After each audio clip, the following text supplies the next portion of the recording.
श्री शिवाय नमस्तुभ्यम। गुरुजी प्रदीप मिश्रा जी से जुड़ी हुई नियमित रूप से अपडेट आप सभी तक पहुंचाने का प्रयत्न करते हैं। जैसा कि आप सभी जानते होंगे 16 जून 2024 गुरुजी का जन्मदिन है और इन दिनों गुरुजी कई तरह के विवादों में भी घिरे हुए हैं। पूरा संत समाज जो है उनके खिलाफ है और कई तरह की वीडियो न्यूज चैनल इत्यादि में भी उनकी आ रही है। जैसे कि गुरुजी ने 14 वर्ष पहले जो है एक कथा करी थी जिसमें उन्होंने राधा रानी का सुंदर वर्णन किया था, परंतु काट छांट कर वह वीडियो जनता के समक्ष प्रस्तुत की गई है। उसमें गुरुजी द्वारा हो सकता है गुरुजी ने तो स्पष्ट स्वरूप में कहा है, हालांकि मैं गुरुजी की ही जो है स्वरूप में वर्णन नहीं करूंगी। मैं प्रेमानंद जी महाराज को भी बहुत प्रेम पूर्वक सुनती हूँ और उनकी कही गई हर एक बात बहुत विशेष है। राधा रानी को भी हम सभी नतमस्तक करते हैं, प्रणाम करते हैं।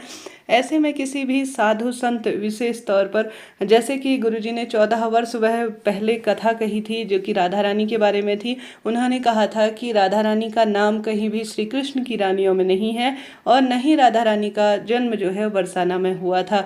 ऐसे में गुरुजी तो प्रत्यक्ष रूप से प्रमाण के साथ कहते हैं कि यह इस खंड में विराजमान है, स्पष्ट स्वरूप वह प्रमाण भी देते हैं। ऐसे में यह गुरुजी की अपनी राय है, उनका अपना मत है, उनके अपने विचार हैं। व्यासपीठ की गद्दी से वह श्री हरि महापुराण शिव महापुराण की कथा सुनाते हैं और सुंदर भाव से भक्तजन लाखों करोड़ों की संख्या में उन्हें देश भर से सुनते भी हैं।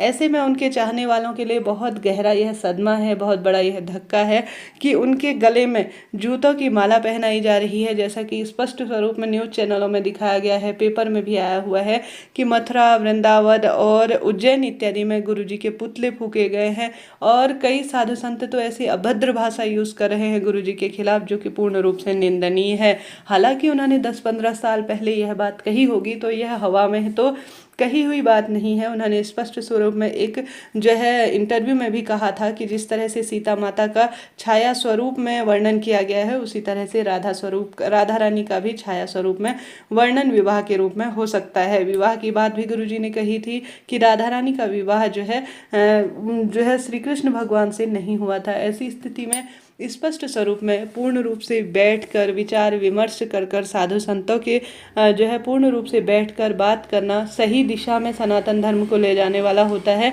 न कि एक दूसरे पर अभद्र भाषा इस्तेमाल करना और एक दूसरे का पुतला फूकना और साथ ही एक दूसरे के खिलाफ FIR लिखाना। जैसे कि गुरुजी के खिलाफ कई तरह की FIR इत्यादि भी निकल कर आ रही है, खासतौर पर मथुरा, वृंदावन, इन स्थानों पर जो विशेष तौर पर श्री कृष्ण भगवान को पूजते हैं, आराध्य स्वरूप मानते हैं, राधा रानी को आराध्य स्वरूप मानते हैं, उन स्थानों पर गुरुजी के खिलाफ कड़ी निंदा की जा रही है। साधु संत समाज बहुत कड़ी निंदा उनकी कर रहा है। साधारण आमजन भी उनके खिलाफ कई तरह की वीडियो प्रसारित कर रहा है जिसमें गुरुजी के खिलाफ कई बातें कही जा रही है। गुरुजी ने इन दिनों शिव भक्ति के राह पर हम सभी को जोड़ा है। ऐसे ही उनके इतने सारे फॉलोवर नहीं हैं, उनकी बातों में, उनकी कथा में, उनके उपायों में कहीं ना कोई दम है। ऐसी स्थिति में इस तरह से दूसरे जो भी हमारे गुरुजी है, प्रदीप मिश्रा जी ही नहीं अन्य गुरुजन की भी कभी विवाद की स्थिति आती है तो किसी भी स्वरूप में उनकी अच्छाई को भी कभी कभी देख लेना चाहिए, न कि हमेशा व्यक्ति में बुराइयों को देखना चाहिए। उनके खिलाफ इस तरह की भाषा का इस्तेमाल करना, गुस्से में अपशब्द कहना, यह पूर्ण रूप से अज्ञानी है। यह पूर्ण रूप से जो है सनातन धर्म में जो है बदनाम कर रहा है। इस तरह कहना गलत होगा। हालांकि प्रेमानंद जी महाराज भी उस दिन बहुत गुस्से में थे और गुस्से में कही गई बात हमेशा जो है मन में कई तरह की बातें लाती है। उन्हें भी इस तरह से एकदम से गुस्से में नहीं होना चाहिए था। कोई भी साधु संत हो, मिल बांट के अगर बैठकर बात करते हैं तो सनातन धर्म का इससे प्रचार प्रसार होता है। आपस में ही एक दूसरे को जो है नीचा दिखाने का प्रयत्न करना, किसी का भी मैं पक्ष नहीं ले रही हूँ। कहने का अर्थ है यह जो है दूसरे धर्म जो कि सनातन धर्म को नहीं मानते हैं उनकी विचारधाराओं में बढ़ावा देना हो सकता है। विचारों का मतभेद है, परंतु गुरुजी की जो कथा है वह नियमित रूप से आती है और उनकी छवि को भी इससे नुकसान हो रहा है।